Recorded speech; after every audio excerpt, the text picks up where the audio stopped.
Ligados na Tomada dessa semana vai acelerar forte junto com você nas pistas de corrida norte-americanas com o maior craque, na minha leitura aqui no Brasil, a voz da Fórmula Indy, Jefferson Kern. Jefferson, super bem-vindo ao Ligados na Tomada, meu amigo. É isso, Alex. Obrigado, um grande prazer estar falando com você, estar falando com os amigos que estão aqui com a gente. Prazer enorme, é uma paixão que a gente divide, né? Uma paixão em comum. Certo. O Jefferson, ele é narrador, mas na minha leitura também ele é partidário, vamos dizer assim. Tanto narrador como comentarista, eu acompanho o trabalho dele há muito tempo, eu uso como referência até nos meus trabalhos de máquinas na Pan, o que está rolando lá na terra de Tio Sam, com esse craque aqui do meu lado, e que hoje eu tenho o privilégio de recebê-lo aqui no Ligado na Tomada. Jefferson, a gente estava falando nos bastidores que eu vivenciei um momento muito forte, principalmente da Fórmula Indy, de 95 até 2003, 2004, quando a gente chegou a ter 12 brasileiros na pista. Então vou começar para a gente falar já um pouquinho da temporada 2025. Teremos brasileiro na pista esse ano? Teremos brasileiro. Esse ano o Brasil vai ser representado pelo Hélio Castro Neves nas 500 milhas em Indianápolis, a menos que a gente tenha uma mudança abrupta. O grid fixo da temporada é com 27 carros. Esse ano a gente não vai ter um brasileiro, a menos que tenhamos uma mudança muito grande em todas as provas.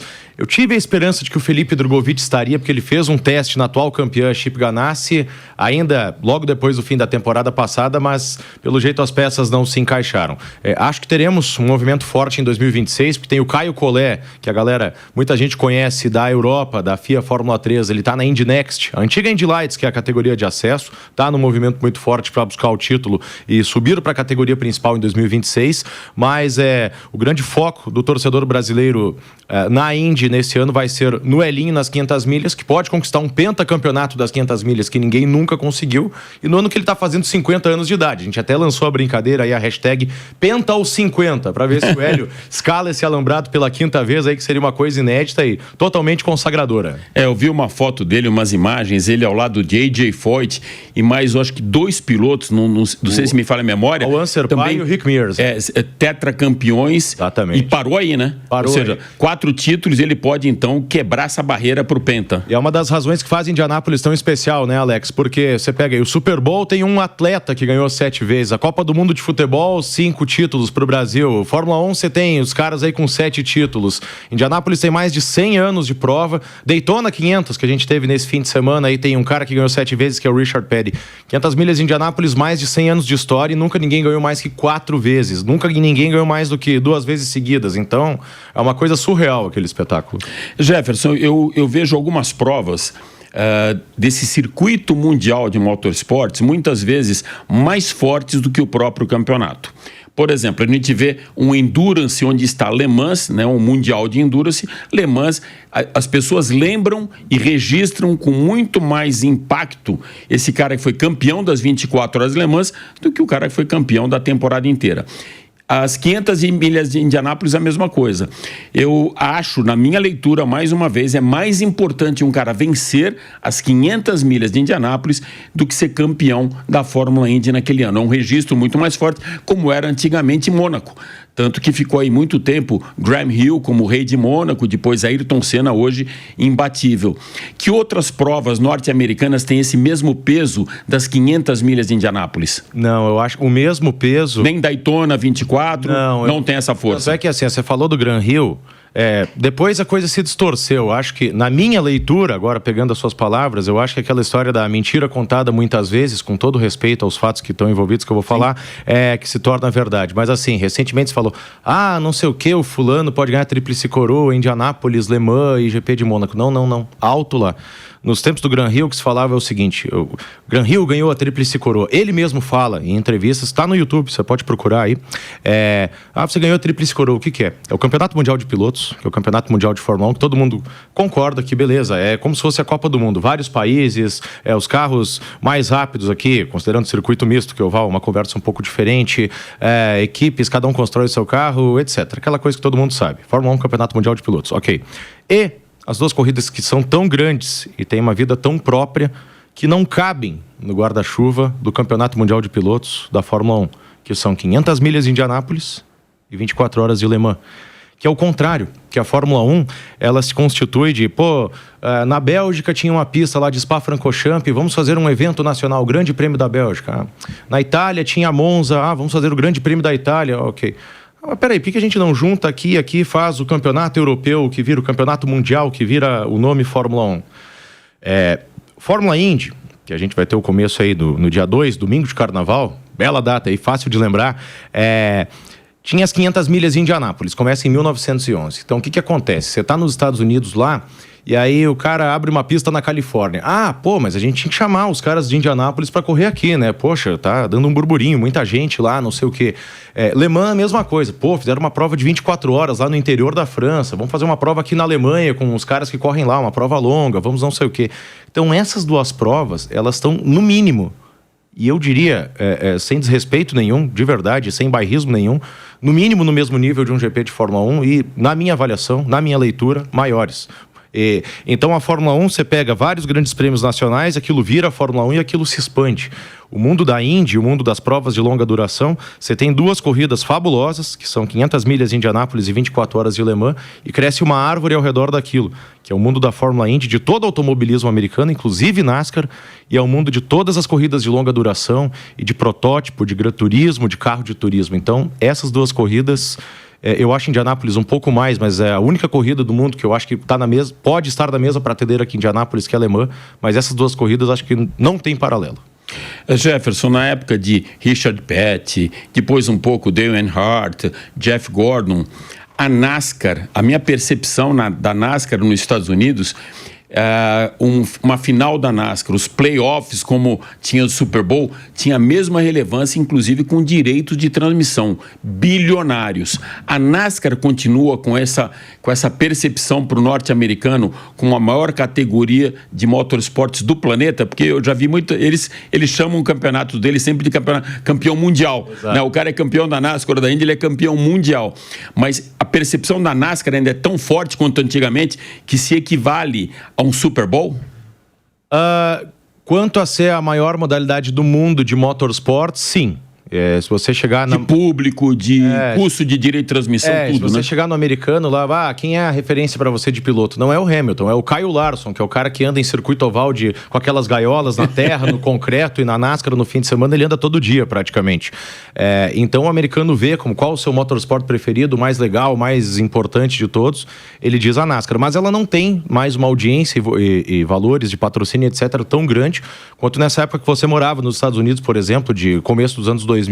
Isso eu acho que ela está num momento talvez mais enxuto, diríamos assim. Mas sim, é a referência. E os Estados Unidos é um universo muito peculiar, né? Porque alguns dias o A.J. Foyt, que é uma lenda absoluta, não só de Fórmula Indy, mas de automobilismo de forma geral nos Estados Unidos e no mundo, ele fez 90 anos, eu fiz um vídeo nas minhas redes sociais falando um pouco da história dele.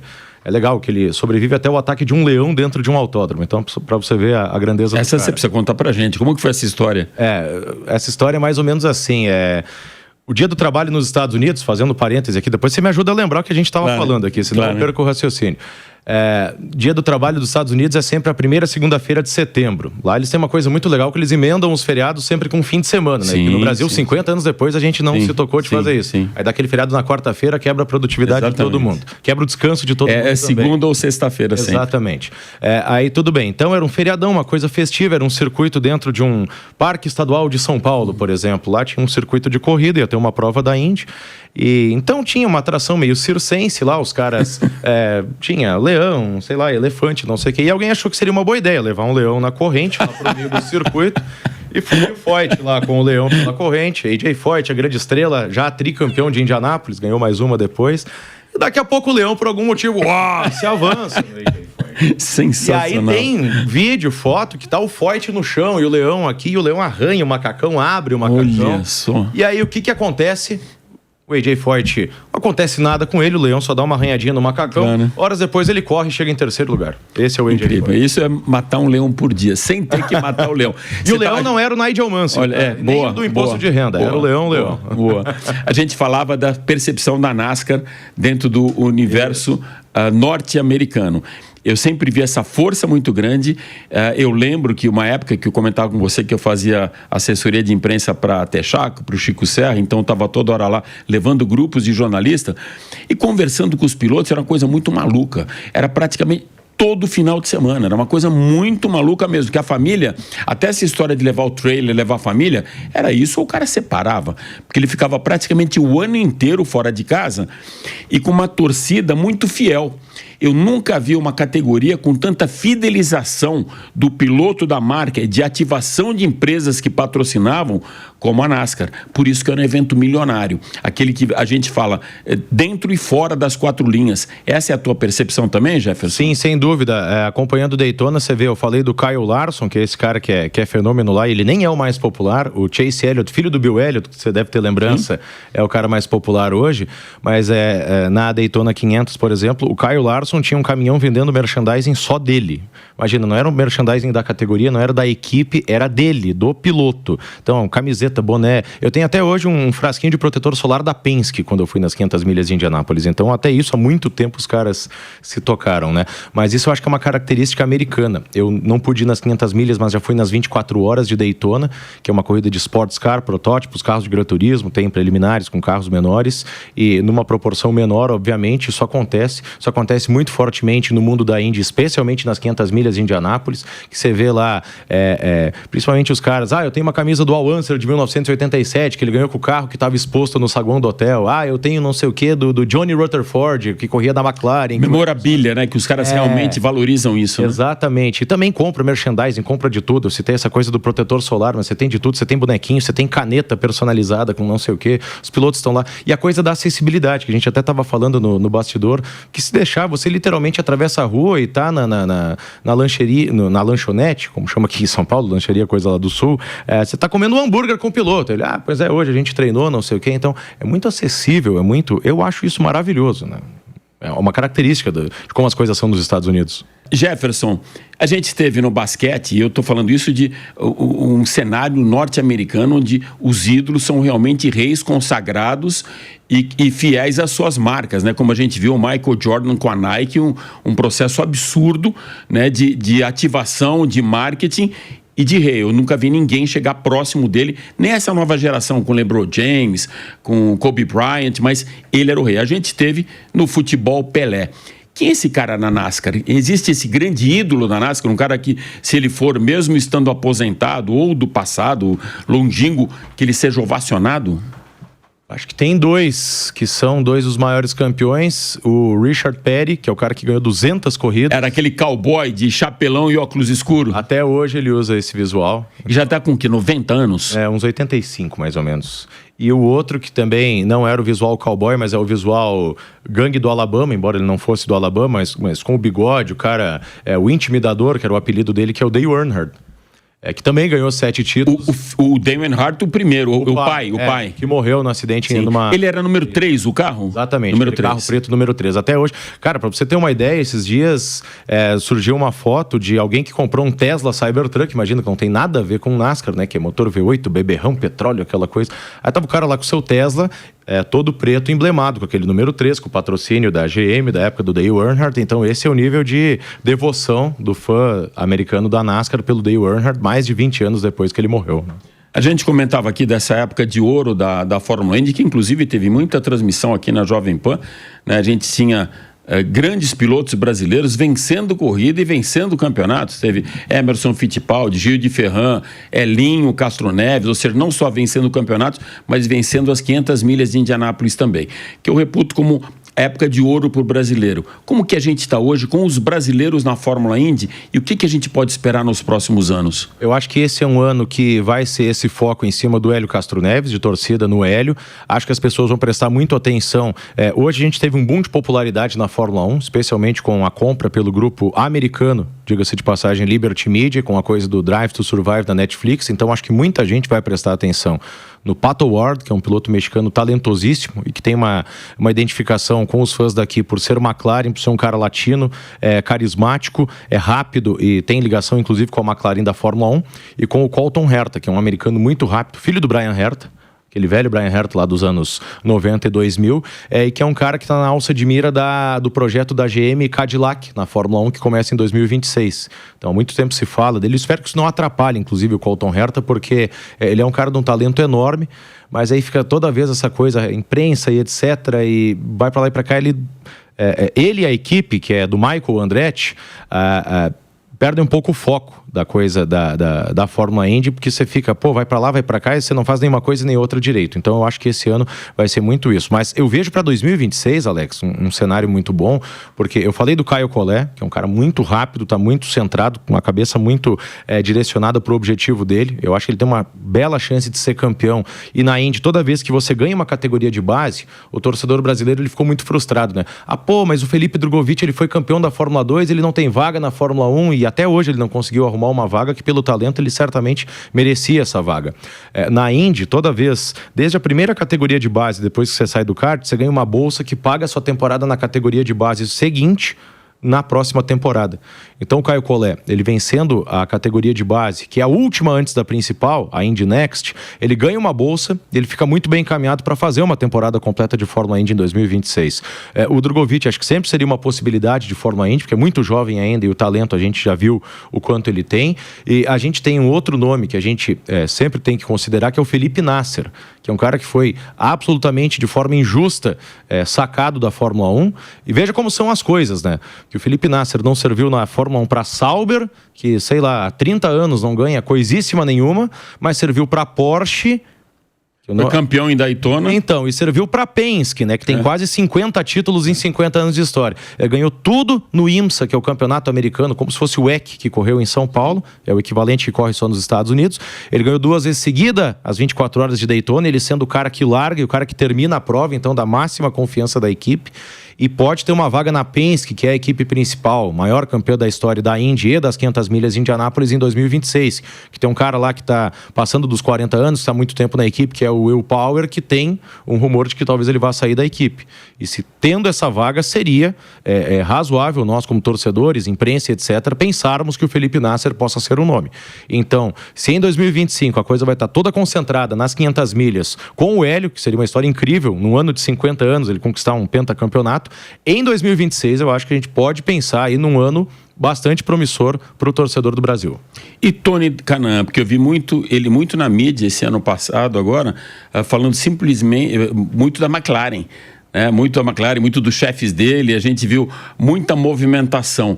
O Tony, ele vai ficar atrás do muro, ele vai estar na pista, ele continua competindo, ele vai mais para um lado, por exemplo, que foi o Christian, ou que está indo o Nasser, para provas como turismo ou protótipos? O Tony, ele é o líder praticamente da equipe McLaren na Indy, ele oficialmente se aposentou como piloto pela McLaren nas 500 milhas de 2023, mas o Kyle Larson, que a gente falou há pouco, uma das peripécias dele é fazer as 1.100 milhas do último domingo do mês de maio. O que é isso? É as 500 milhas de Indianápolis, aí ele pega um avião e vai para Charlotte, na Carolina do Norte, fazer uma corrida de 600 milhas no domingo à noite da NASCAR. Então ele corre 1.800 quilômetros no intervalo, ele mesmo pilotando o tempo inteiro, no intervalo aí de, 7 horas.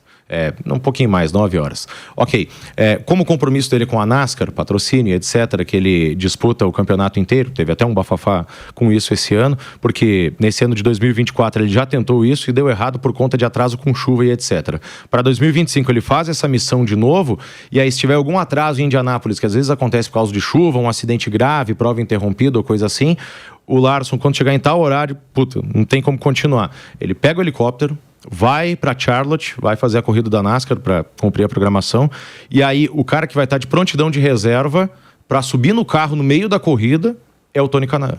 Então, se a gente vai ter o Penta aos 50 do Elinho, pode ter um desaposenta aos 50 do Tony e ter aí pela primeira vez em 100 anos, pouco menos, 2 vencedores no mesmo carro nas 500 milhas, que é uma coisa que aconteceu já, mas hoje eu acho que só em Indianápolis acontece, uma corrida que um cara começa e outra pode terminar e os dois podem dividir a vitória. Eu vejo muito o Jefferson como o Dom Quixote e o Moinho. Por que eu digo isso? Que é um cara que valoriza muito essas categorias norte-americanas, com conhecimento, acompanha, vai cobrir em loco, ou seja, a pessoa que está mais antenada de tudo isso que acontece lá. mas não dá para fazer sozinho tudo isso. A gente comentava até, Jefferson, que eu sinto falta de mais divulgação aqui no Brasil. Você é a voz, mas não pode ser a única voz, né? Eu vejo que o Brasil ele tem uma cultura, o Nilson César fala muito isso, monocultura esportiva, onde se valoriza muito o futebol, e diferentemente do que a gente vê, por exemplo, na Itália, na Argentina, em outros países que gostam dos esportes, esporte a motor, em Portugal, a gente precisa ter um super-herói. Se não tiver essa combinação de ter o super-herói e ter uma categoria no Brasil com transmissão de TV ao vivo, não fecha esse ciclo, né? O cara não vai atrás. Ele precisa receber na casa dele e ter um brasileiro para torcer. Virando a chave para os elétricos, né? Dentro dessa linha mesmo, a gente teve na Fórmula E, teve tudo isso já. Teve a prova no Brasil, teve Nelsinho Piquet campeão, teve o Nelsinho Piquet foi uma e o Lucas de Grassi. O Lucas de Grassi foi o segundo campeão. A gente teve esse círculo fechado, esse 360, né? Com o super-herói, com a pista no Brasil. E não sei se teve uma transmissão à altura, uma divulgação à altura. Isso aí, puro desconhecimento meu.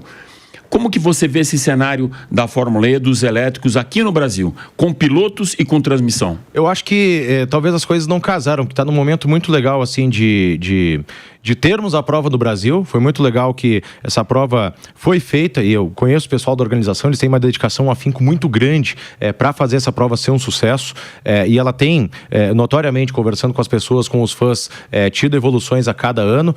Muito legal que seja no circuito do IMB, que foi mais ou menos o circuito que a Indy usou quando esteve pela última vez no Brasil.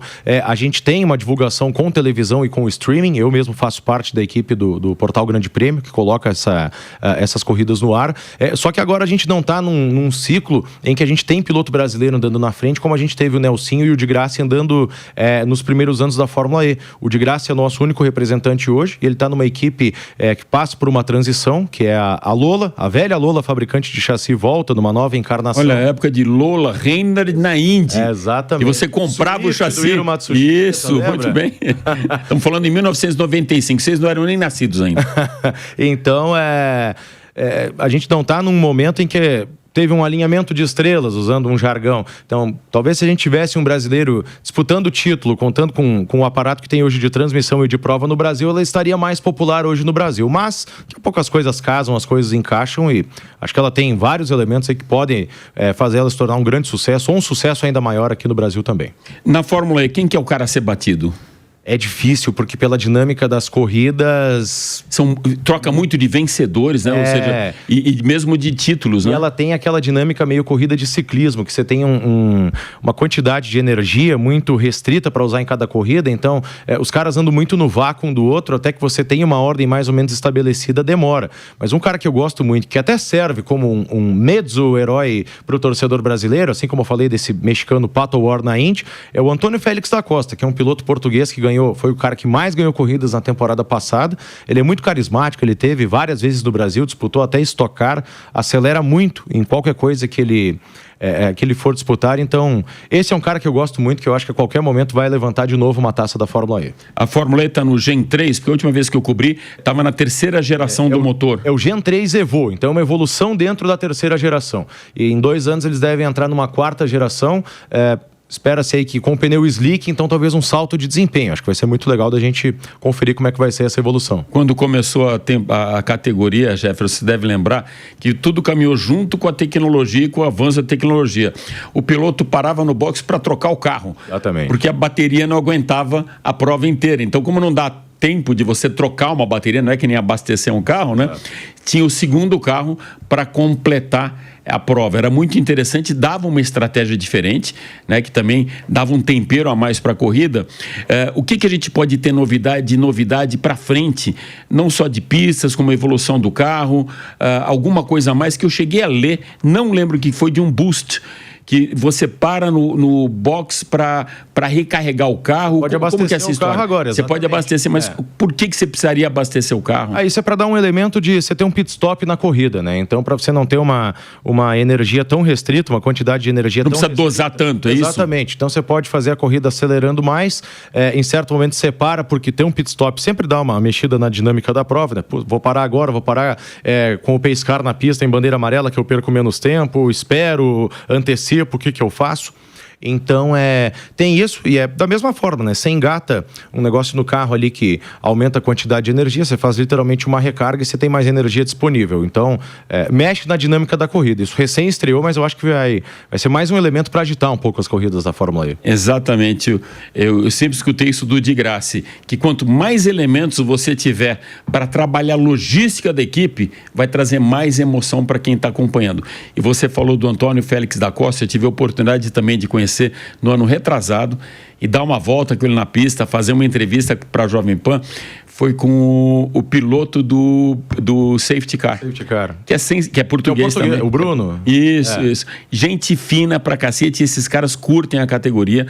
Eu acho que assim, quando a gente fala de categoria, e principalmente nesse momento de eletrificação que o Brasil está vendo, que o mundo está vivendo, né? Quando você consegue exportar a tecnologia da pista para as ruas, a gente já viu isso muito na Fórmula 1, em Le Mans mesmo, com os híbridos, né, da Audi, depois da Porsche, ou seja, trazendo toda essa tecnologia para isso, com o DRS, enfim, com os freios, né? Depois teve um dodói em torno disso, mas até o diesel, né? A Audi se jogou de cabeça no diesel uma época para desenvolvimento, que era uma tecnologia para a rua, né? Exatamente. Depois teve todo aquele forrobodó lá e se deixou de lado, mas foi muito latente na época. Exatamente. Jefferson, a gente já está terminando o programa, eu queria um pouco que você passasse serviço, onde que a gente te encontra esse ano, que coberturas que você vai estar fazendo e o que mais que a gente tem que estar atento em motorsports na terra de Tio Sam. Vamos ver se eu lembro de tudo, né? Porque é tanta coisa, eu até brinco com os meus amigos, eu não aguento mais... É o cara que é multiplataforma. Né? Eu vou, se você puder botar na tela aqui, que meu nome não é tão fácil, mas eu uso ele mesmo assim, @JeffersonKern, eu tô principalmente no Instagram, mas também... Facebook, TikTok, Twitter ou X, como você preferir. @JeffersonKern. Jefferson tá, a gente vai colocar na tela. É com G. Vamos lá. Fórmula Indy na TV Cultura, grátis, ao vivo, todas as provas na televisão e também tem o streaming, você bota lá na parte de ao vivo do site da Cultura, joga Cultura ao vivo no Google, o primeiro resultado tá lá, você assiste do lugar que você quiser. A partir do dia 2, domingo de carnaval, facinho de guardar, vai até setembro, 500 milhas em Indianápolis em maio, 350 mil pessoas no autódromo, uma coisa maravilhosa. Você vai pra lá? Se Deus quiser, né? Vai dar certo. Se Indianápolis me abençoar. Honrando essa camisa que você tem e esse logo que você tem no peito aí de Indianapolis Motor Speedway. Isso aqui é uma coisa maravilhosa, né? Não existe nada parecido. You just don't know what it means, dizia o Al Unser Jr., que você conheceu.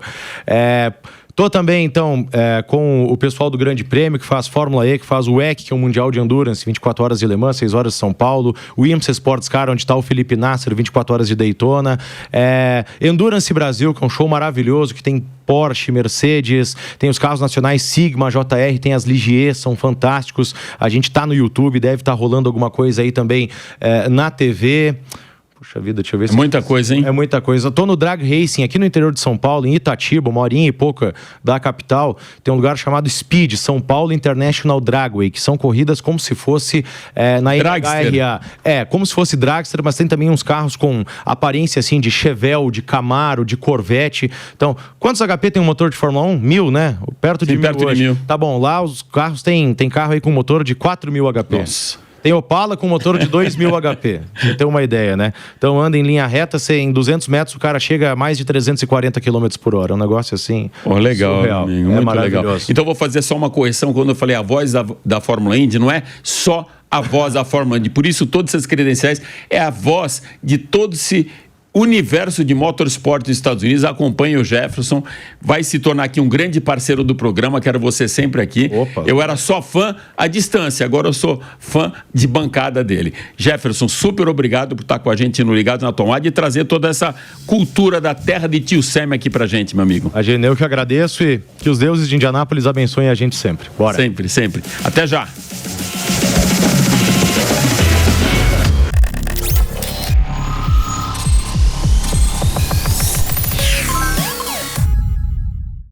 A opinião dos nossos comentaristas não reflete necessariamente a opinião do Grupo Jovem Pan de Comunicação. Realização Jovem Pan News.